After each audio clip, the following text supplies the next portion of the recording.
बाफ्रे ओइ हाम्रो भन्दा त यहाँ सिजनिङकै डिमान्ड आयो त हौ। सबले सिजनिङ सिजनिङ भन्छ, सिजनिङको अत्तो पत्तो छैन। त्यो बिचरा के काम आफ्नै धुनमा होला है। फोन हान न एकताल, तर अब 11-18 भइसक्यो यार। त्यो 11 धेरै धेरै ढिलो भइसक्यो क्या।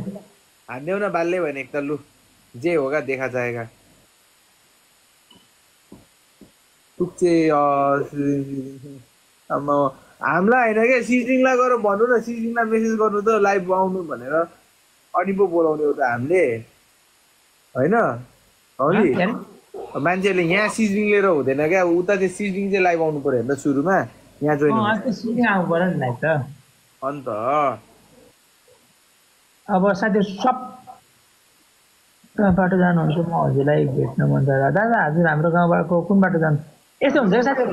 यस्तो हो, हामी चेनपुरसम्म जानुलाई चाहिँ हामी फेरि त्यही बाटो हिँड्छौँ, धरान, धनकुट्टा, हिले, बसन्तपुर, टुटे देउरालीबाट हामी अस्ति चाहिँ माथि गुफा चढेको थियौँ नि, गुफा नचढ्ने योपालि चाहिँ देब्रे लागेर हामी त्यो पिछे देउराली भनेको त्यो तिमीहरूले बाइक रोकेबाट उता होइन? लभली लभली ल हो, त्यहाँबाट हामी तल जानुपर्छ।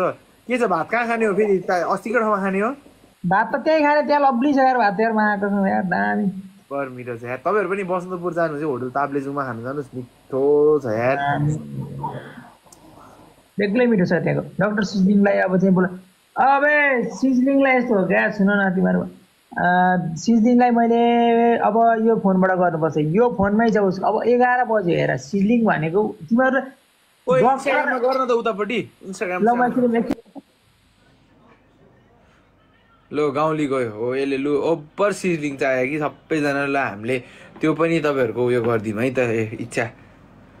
अनि अरू के छ सबैजनाको हाल खबर के छ? तपाईँहरू सन्चै हुनुहुन्छ? खाना खाइसक्नुभयो होला? म त आज घरमा टन्नै खाएर बसेको छु।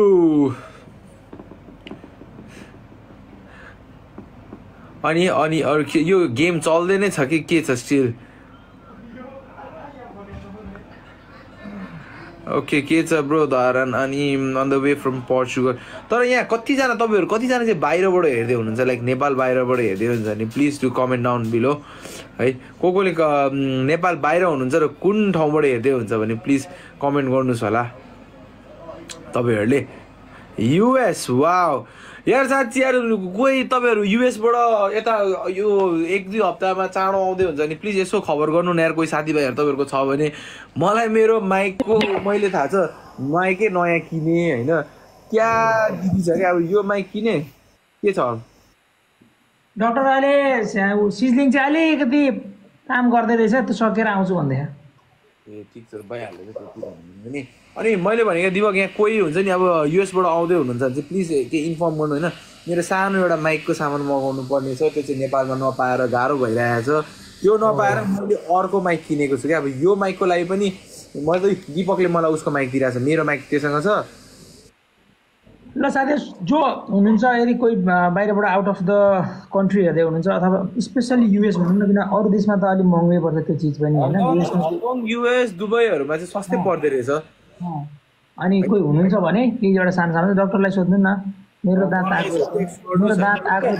इन्स्टाग्राममा टेक्स्ट गर्नुहोस् है, इन्स्टाग्राममा टेक्स्ट गर्नुहोस्, किनभने मलाई मेरो सानो एउटा माइकको एडप्टर मात्रै पाएछ क्या, जुन चाहिँ मैले क्यामेरा र उसमा छिरायो भने ट्याक्क अडियो आउँछ क्या। युरोपमा पाइन्छ अरे होइन, सुन्नु न, पाउन त सबै ठाउँमा पाउँछ होइन, तर आउने मान्छेहरू हुनुहुन्छ कि हुनुहुँदैन त्यो कुराले फरक पार्ने हो होइन। प्रतिमाजीले पनि युरोपमा पाउँछ भन्ने हुन्छ, अफकोर्स पाउन सक्छ प्रतिमाजी, बट स्टिल त्यहाँबाट आउने मान्छे चाहिँ हुनु पऱ्यो भन्ने कुरा हो।